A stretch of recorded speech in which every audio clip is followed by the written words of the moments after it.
all of us have at one time or another stood on this shore between, the life that we once knew, the life where we felt safe and secure, and then looking forward at the prospect of a very new and very scary future and not knowing how to take a step forward.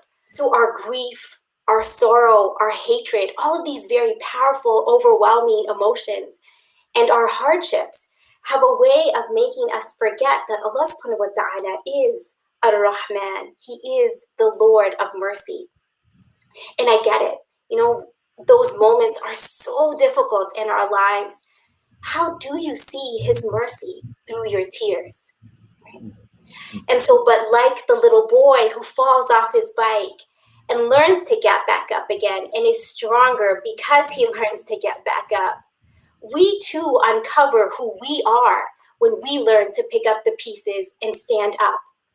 And that's what makes all the difference.